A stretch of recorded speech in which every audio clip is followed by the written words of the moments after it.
بسم الله الرحمن الرحيم. ازيكم يا حبايب قلبي؟ عاملين ايه؟ يا رب تكونوا بخير. كل سنة وانتم طيبين، كل سنة وانتم بألف خير. خلاص ليلة العيد، عايزة اقول لكم بقى ليلة العيد بالنسبة لي ليها طقوس خاصة. فيلا بينا نشوف ليلة العيد عندي هتبقى شكلها عامل ازاي. ويلا نبدأ ونسمي الله ونصلي على الرسول عليه افضل الصلاة والسلام. متنسيش تحطي اللايك بتاعك، ولو انتي اول مرة تتفرجي على هبة متنسيش تحطي اشتراك وتفعلي الجرس على كلمة الكل عشان يوصلك كل الفيديوهات يا ست الكل. حبيت ابتدي اول حاجة بالترمس بتاع العيد. ترمس العيد من الحاجات اللي هي بتبقى تسالي العيد، مشهورة جدا عندنا في مصر، اللي انتي لازم تعملي شوية ترمس كده لزوم الحركات. ويا سلام بقى لو هتعملي جنبيهم شوية حمص، الله الله. فالنهاردة بقى قلت اعمل معاكم شوية ترمس بعيد بقى طبعا عن الكحك والبسكوت والحاجات اللي احنا هنعملها دلوقتي مع بعض. الترمس ده اساسي، تمام كده تمام. حطيت بقى، نقيته كويس وحطيت عليه شويه ميه. لو انتي مستعجله يفضل ان انتي تحطي عليه ميه مغليه بحيث اللي هو يسرع معاكي عمليه السوى. حطيته في شويه ميه وهركنه على جنب. وتعالي نبدا بقى في اهم حاجه بالنسبه لي انا كهبه.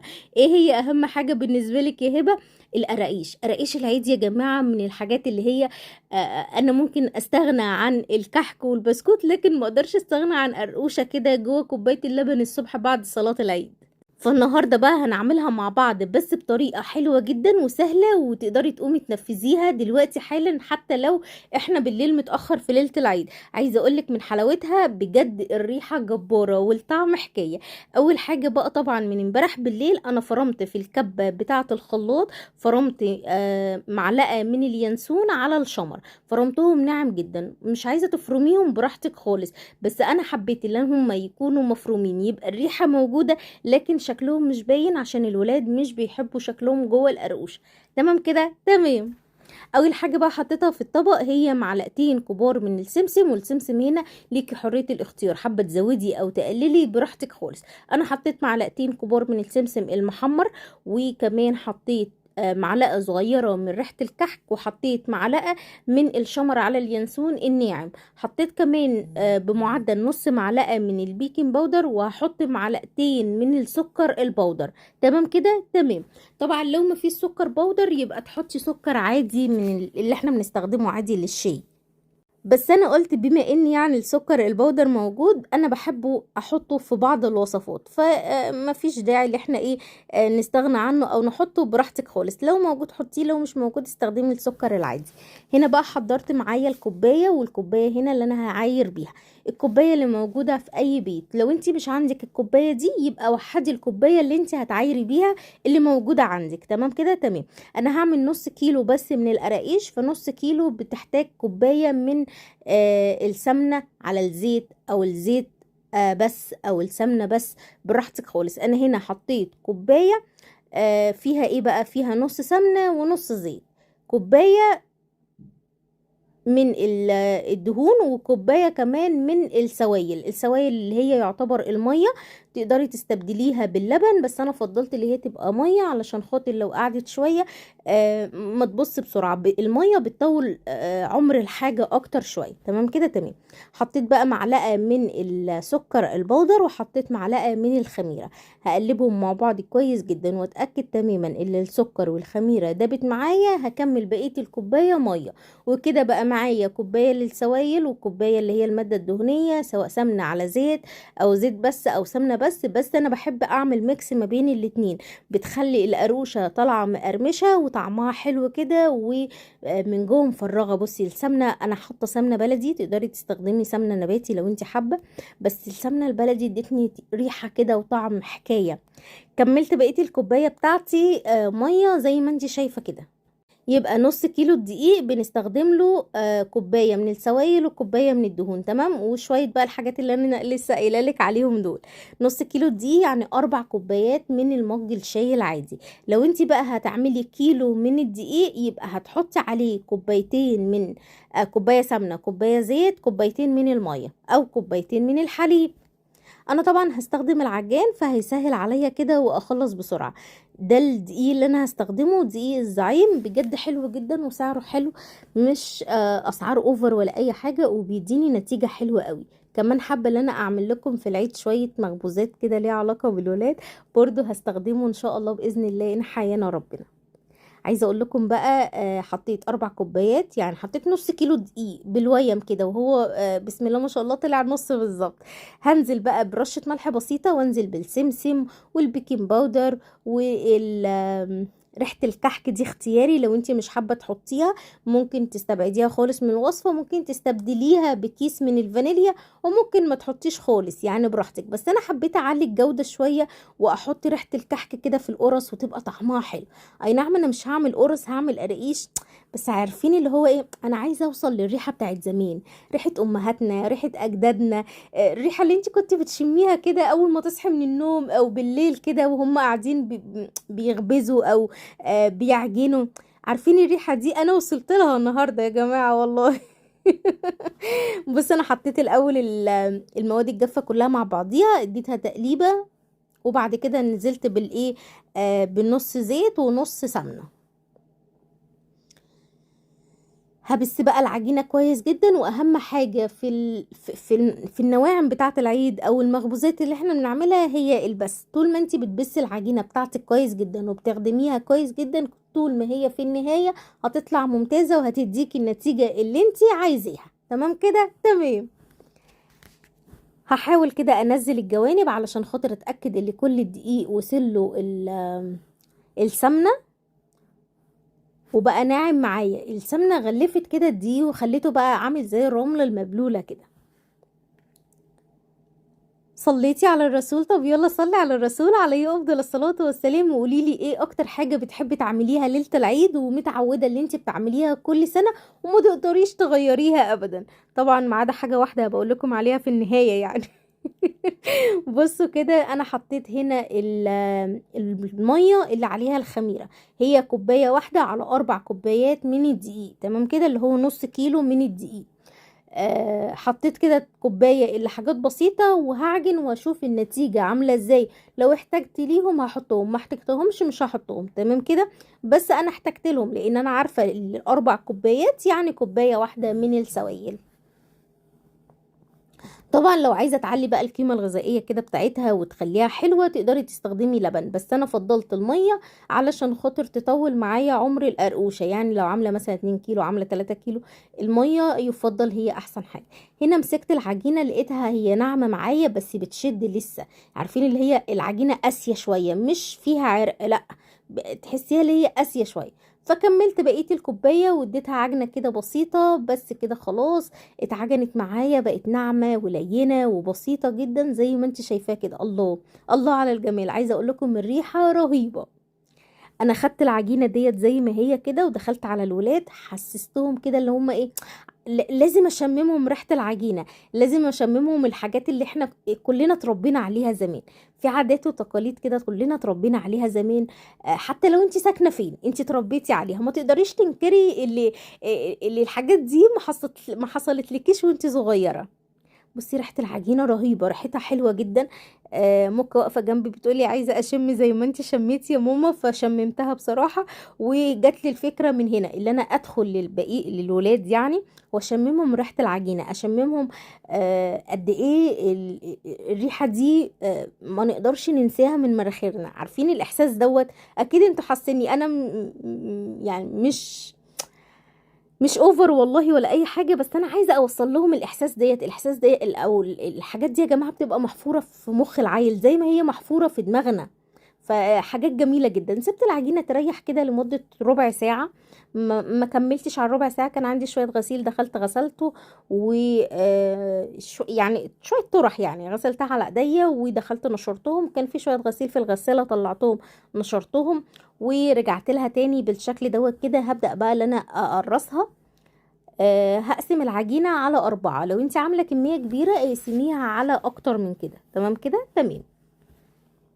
هاخد اول واحدة وابدأ ان انا افردها بالشكل دوت كده. هحاول على قد ما اقدر ان انا اعملها زي بتاعة الافران بالظبط اللي هي بتتباع عند الفرنة، القراقيش او المنين اللي هي شكلها زي الفرنة. بس انا عملتها طويلة شوية بحيث ان احنا نعرف نمسكها وننزلها او نغطسها جوه كوباية اللبن. بس انا جايبة برميل لبن يا جماعة هوريه لكم دلوقتي عشان افطر بيه اول يوم العيد. جبت كوباية جبت كوبايه كبيره، عارفين الكوبايه اللي هي بتاعت عصير القصب ديت؟ ايوه هي دي اللي انا جبتها، وديت اللي انا هشرب فيها الشاي بلبن. انا بقالي شهر كامل ما شربت الشاي بلبن، فخليني النهارده او يعني بكره ان شاء الله استمتع كده بكوبايه الحليب. بصوا بقى، انا هقفلها زي رغيف الفينو بس مش هضغط عليها، انا عايزاها من جوه تبقى مفرغه ومورقه كده وطعمها يكون هش كده وحلو. فهعملها زي رغيف الفينو، هخلص الكميه كلها بنفس الطريقه زي ما انت شايفه كده. هعمل الاربعه وهحاول ان انا ارققها قوي وابرمها. صليتي على الرسول؟ طب يلا صلي على الرسول عليه افضل الصلاة والسلام، وحطي اللايك بتاعك. وشكرا جدا للكومنتات الجميلة اللي انتوا كتبتوها لي امبارح، بجد شكرا جدا جدا جدا جدا. وشكرا لحبيبة قلبي اللي بعتت لي عادية من السعودية. في يا جماعة تحت في الكومنتات في تشكرات، لو انت حابة تعيدي على حد يعني من حبايبك في اليوتيوب تقدري تبعتي العادية عن طريق التشكرات ديت. حبيبة قلبي تسلمي لي على ذوقك، ربنا يبارك في عمرك وربنا يخليكم لينا. بجد انا فرحانه جدا من الكومنتات الجميله اللي انتوا كتبتوها لي. ربنا يديمكم نعمه في حياتي، امين يا رب العالمين. بصوا كده بقى، بدات بقى اللي انا اعمل ايه، الف بقى بقيه الكميه دي. اخر واحده حسيتها اللي هي طويله شويه او كبيره شويه، مش مشكله خالص. هاخد بقى اول واحده انا ابتديت بيها وابدا اللي انا افردها بالشكل دوت كده. هحاول على قد ما اقدر اللي انا ايه، مش هرققها قوي، بس خلي بالك اللي هي لسه هتخمر في الصاج، ولما بتدخل الفرن بترتفع شويه. فانت ما تعملهاش تخينه من البدايه، لا خليها رقيقه وهي هتخمر وترتفع كده لوحديها وهتبقى هشه وجميله، بدل ما تبقى سمكها كبير قوي. طبعا لو مش عندك النشابه زي دي تقدري تستخدمي النشابه العاديه اللي هي الخشب، او لو مش موجوده اصلا تقدري تستخدمي ايديكي، مفيش اي مشاكل خالص. هخلص بقى الكمية كلها بنفس الطريقة كده، وهحاول بقى ان انا ايه افردها كويس. طبعا تقدري تقطعي الاطراف وتقدري تسيبيها زي ما هي، بصراحة انا سبتها زي ما هي. تعالي نعملها بقى بشكل حلو كده، بحيث ان انت ايه لما تيجي تقدميها يبقى شكلها حلو. طبعا تقدري تعمليها عادية خالص زي ما انا عاملاها كده، او تقطعيها بسكينة مشرشرة او بقطعة المخلل. بقطعة المخلل هتديكي نتيجة حلوة، لكن السكينة مش هتبين قوي الشرشرة اللي موجودة في العجين. تمام كده تمام. هاخدها بقى احطها في الصاج، والصاج ما بيكونش مدهون اي حاجة خالص. وطبعا وانتي بتشيليها حاولي على قد ما تقدري وانتي بتحطيها في قلب الصاج تحطيها بطريقة حلوة وشكلها مش معوج، لان هي بتستوي وبتخمر على نفس الشكل او الوضع اللي انتي هتحطيها في الصاج بيه. كده خلاص يعتبر انا خلصت هي اول واحدة. هما طلعوا معايا بسم الله ما شاء الله 3 صاجات وصينية صغيرة. طبعا في المرحله بقى ديت انا عايزه اقول لكم بقى ان اديت بقيه العجين للولاد وسبتهم بقى هم يعيشوا حياتهم، بس طبعا تحت اشرافي يا جماعه.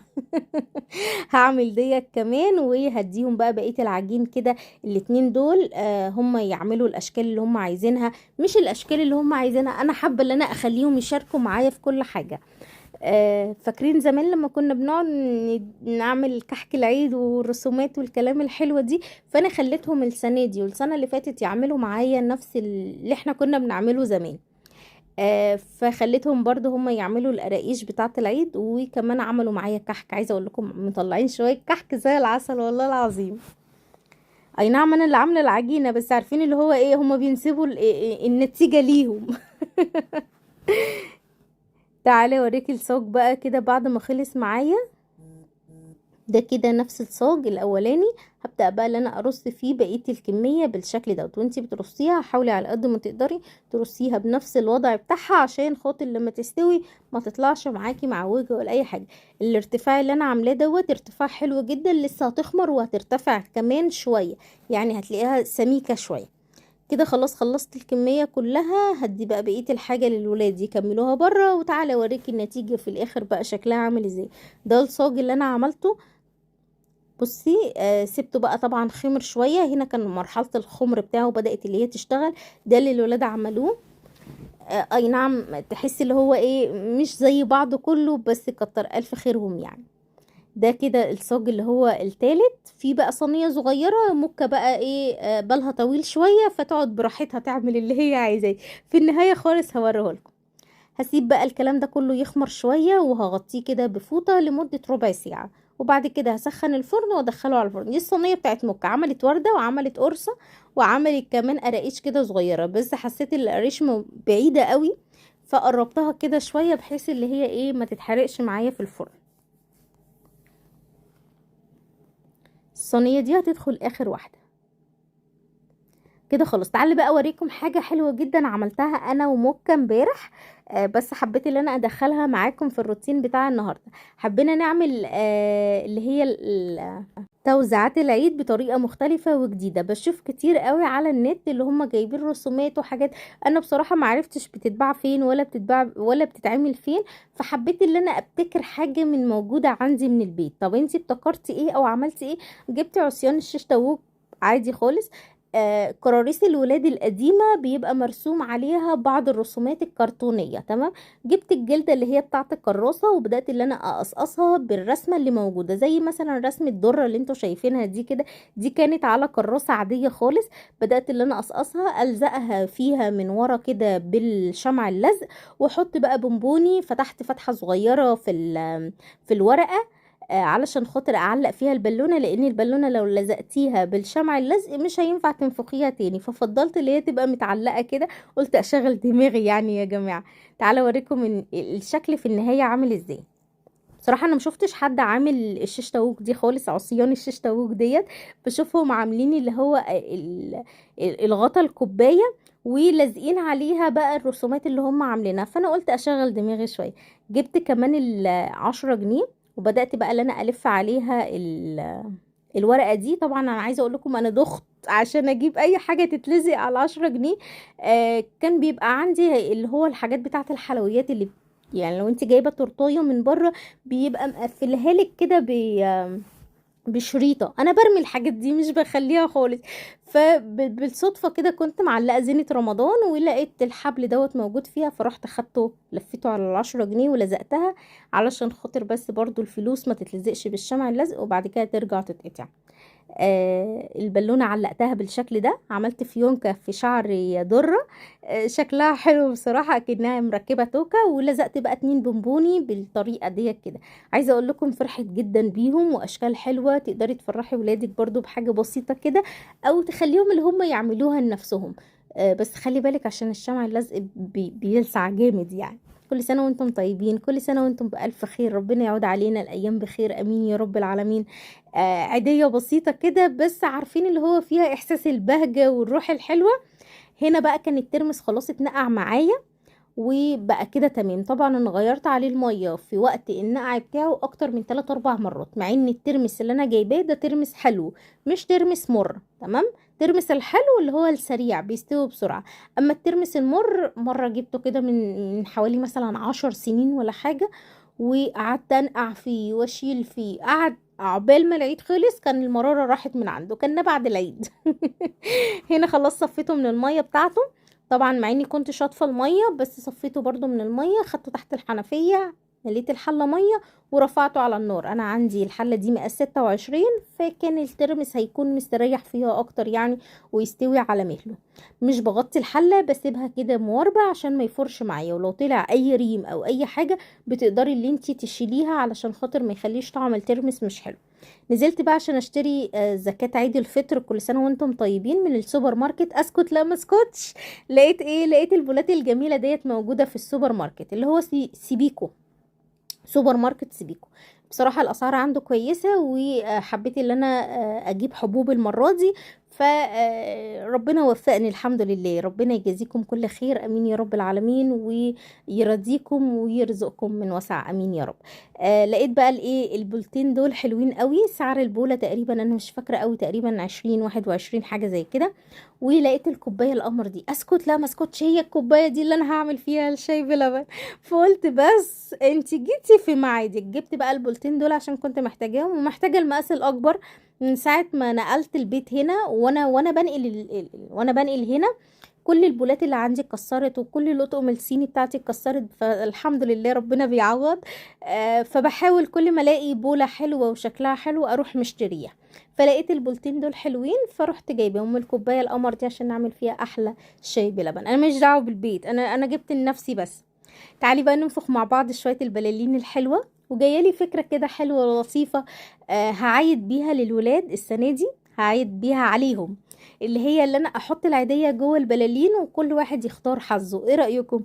لو عايزين نعملها معاكم نعملها مع بعض اول يوم العيد، قولوا لي في الكومنتات عشان الحق اصورها، لان كده كده انا هعملها من غير ما اصورها. لو انتوا عايزينها نصورها اكتبوا لي في الكومنتات. هنفخ بقى شويه بلالين حلوين كده بالمنفاخ، بيبقى سهل وسريع وما بياخدش وقت خالص. طبعا حبيبه قلبي امبارح اللي كتبت لي قالت لي يا هبه الكيس مكتوب عليه 25 بالونه، انا ما خدتش بالي والله. انتي اللي شدتي انتباهي، بسم الله ما شاء الله عليكي. خليتيني ابص على الكيس وبالفعل لقيت مكتوب عليه 25. البلالين دي سعرها 15 جنيه، علشان خاطر هي مش كبيرة قوي. البلالين حجمها صغير شوية، في بلالين اكبر من كده، بس طبعا كل ما البالونة بتكبر كل ما السعر بتاع الكيس بتاع البلالين بيعلى. انا لقيت كيس تقريبا فيه 50 بالونة او 60 بالونة بحوالي 100 وحاجة. بصوا بقى هنا كده القراقيش بعد ما طلعت معايا من الفرن، هي مش نية ولا اي حاجة، هي مجرد اللي هي بس انا عايزة اخلي لونها زي بتاعة الفرنة اللي هي بتبقى لونها فاتح من فوق كده، بتبقى جميلة. لسه طرية عشان سخنة. تعالي ندوقها كده مع بعض ونشوف النتيجة عاملة ازاي، طعمها ايه. الله الله على الجمال. حكاية جربيها بالمقادير اللي قلتلك عليها، بجد هتطلع ممتازة. طعمها حلو جدا، خطيرة، لازم تجربيها. طبعا الصاج اللي بيطلع بحط مكانه صاج تاني بسرعة كده. دي القراقيش اللي الولاد عملوها، كانت هتتلسع مني شوية بس حلوة شغالة برضو، طعمها حلو، تسلم ايديهم. وعارفين اللي هو الحياة مشاركة، او ايد لوحدها ما بتسقفش. انا بحاول امشي بالنمط ده كده يعني، اللي هما لازم يشاركوا معايا في كل حاجة. ربنا يبارك فيهم ويرزق كل مشتاق بالذرية الصالحة ويهدي اولادنا جميعا يا رب. ده كده شكل الصاج التالت. خلاص كده خلصنا الثلاث صاجات الحمد لله. هسيبهم يتهووا شويه وبعد كده افضيهم بقى في اي علبه، او احطهم في طبق، واقدر اللي انا اغطي بيهم. انا مش عامله كميه كبيره يعني. ده كده بقى الترمس بعد ما خلص معايا واستوى وكمان برد. تعالي نعمله مع بعض التمليحة اللي هتكون طعمها حلو جدا ومش هتقدري تستغني عنها خالص. اول حاجة بقى معايا نص كوباية من المية بتاعة الترمس، ودي اختياري مش اجباري، لو مش حباها استبعديها من الوصفة. هجيب اي حاجة عندي ازاز، لو انت عاملة كمية كبيرة زي اللي انا عاملاها يفضل تحتفظي بيها في حاجة ازاز، ولو بلاستيك مش هتقولك لا. بس انا لو انت يعني مش تاكلوها في ايام العيد وعايزاه تقعد معاكي فتره اطول، يبقى ازاز. الازاز ممكن تحتفظي بالترمس في قلبي الميه، في قلب دورق ازاز او بطرمان ازاز لمده شهر كامل، مش هيحصل له اي حاجه. تمام كده تمام. هفضي بقى الترمس من الميه بتاعته، وهعبي الكميه كلها بالطريقه دي كده. هخلص الكميه كلها، هاخد الترمس دوت اديله شطفه تحت الحنفيه كده، وهصفي منه الميه وارجعه تاني. تعالي بقى نعمل مع بعض خطوه اختياري مش اجباري، حابه تعمليها اعمليها تفرح الولاد، مش حابه يبقى خلاص. هصفي الكميه كلها بتاعه الترمس من الحله بالشكل دوت كده في الطبق الكبير دوت، وهاخده اشطفه تحت الحنفيه شطفه حلوه، وارجع لك تاني اقولك انا عملت ايه. طبعا هنا انا خدته شطفته كويس جدا ورجعته تاني. هاخد بقى معايا البولات دي بعد ما غسلتها كويس، هقسم الترمس ده على 3 بولات. ال3 بولات انا هعمل ترمس ملون، بحيث اللي هو يبقى حاجة جديدة ومختلفة ولذيذة كده للولاد. عارفة اللي مش جديدة عليكم، شفتوها قبل كده كتير ويمكن عملتها معاكم كده من حوالي 3 4 سنين، بس حبيت ان انا اجدد الفكرة تاني. قسمت الترمس على 3. هجيب طبق تالت دلوقتي. بس قبل ما اجيب الطبق التالت عندي الوان، والالوان ديت بقى اللي موجوده عندي. لا ده مش الوان يا هبه، اركني الاركني ده على جنب، دي مش الوان، ده الالوان. جبت كده شويه من اللون الاحمر، طبعا الالوان دي مصرح بيها، دي الوان بودر غذائيه. طبعا لو مفيش الوان بودر نقدر نستخدم الالوان الجل، هتدينا نفس النتيجه. حطيت شويه كده من اللون الاحمر، واللون الاحمر هنا هيدي تيست عالي قوي للترمس، والترمس هيبقى لونه احمر. وكمان عندي لون اخضر، حطيت برضو شويه من اللون الاخضر، هيدي للترمس لون كده وطعم. لا هو مش هيديله طعم، هو هيديله لون بس، مجرد اللون. الطعم ده انت اللي هتحطي بقى الايه، التمليحه اللي احنا هنعملها مع بعض. جبت طبق تالت، وحطيت فيه برضو شوية من الترمس، ودوت بقى انا حاسة اللي هو في النهاية مش هيطلع معايا لون قوي، لان هو لون برتقاني، وهو الترمس اصلا مدي اللون بتاعه على اصفر شوية، فمش عارفة بقى هل هو ياخد لون ولا لا، هنشوف في النهاية. الالوان اللي انا استخدمتها دي الوان بتتباع عند العطار، البودرة دي بتبقى سعرها رخيص شوية، يعني ممكن تقولوا عايزة ب5 جنيه ب10 جنيه، لكن الالوان الجل اقل حاجة الازازة بتبقى عاملة 20 او اكتر شوية. تمام كده. فاللي انت تقدري تجيبيه هاتيه، مش حابة الموضوع يبقى ما تجيبوش. انا جايباه عشان كنت بستخدمه في حاجات تانية ليها علاقة بالاكل، الوان يعني، كنت عاملة حاجات تانية للاطفال.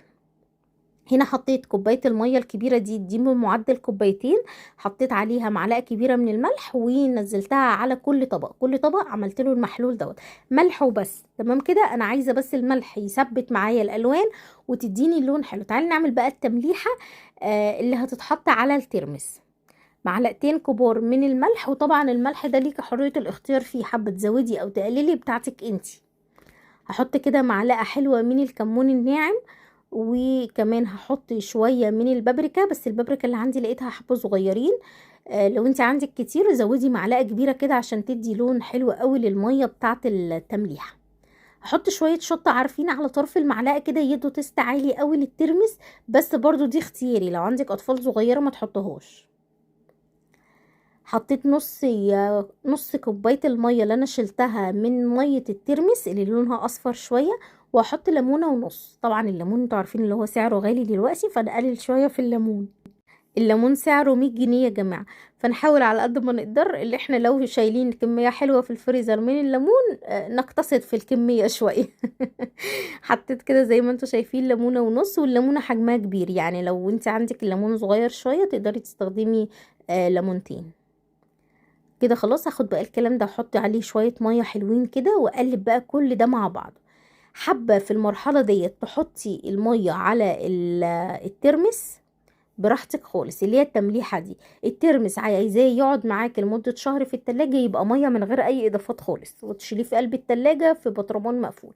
بس احنا عشان هناكله في العيد ان شاء الله باذن الله، فانا حطيت التمليحة عليه بحيث اللي هو ايه يتملح، وكل ما يقعد اكتر في التمليحة كل ما الطعم بتاعه يحلو. كل ما تسيبيه شوية كل ما الطعم بتاعه تحسي اللي هو بيشرب من الملح كده والتمليحة الجميلة دي. فاض شوية تمليحة هحطهم بقى في الدرق الصغير دوت. واللي عايز يزود يزود وقت الايه الغرف كده، لو انت هتغرفي مثلا شويه في طبق شويه تحطي عليهم شويه من التمليحه دي. طبعا الترمس ده انا هدخله التلاجة، بس مستنيه بس الالوان ديت اللي هي تبدا اللي هي تاخد لون معايا. بصي هي بدات اللي هي تلون اهي، بسم الله ما شاء الله. طبعا انا هصفي منه الميه، وهيكون ترمس عادي مجرد اللي هو ملون بس.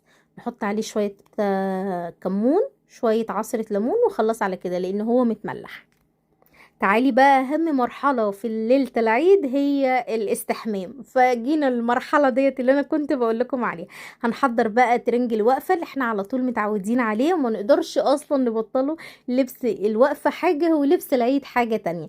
لبس الوقفة كده اللي بيحسسك بليلة العيد. حضرت الموكة الترنج، التوك اللي هي هتحطها، البرفان بتاعها، كمان المونوكير، الروج بتاعها الجميل الصغير اللي انتوا شايفينه دوت كده. هو مش مجرد لوج، هو روج، هو مرطب شفايف بس فيه لون. السبراي بتاع الشعر، فرشة الشعر الجميلة، السليبر بتاعها العسل دوت كده. واحلى بقى جو انا بحبه اللي هو الجو اللي هو بعد ما بتخلصي كل حاجه شويه البلالين، اغنيه ام كلثوم ليله العيد. هل في حد لسه بيسمعها ولا لا؟ اكتبوا لي في الكومنتات عشان اعرف ان انتوا وصلتوا معايا لحد هنا. كل سنه وانتم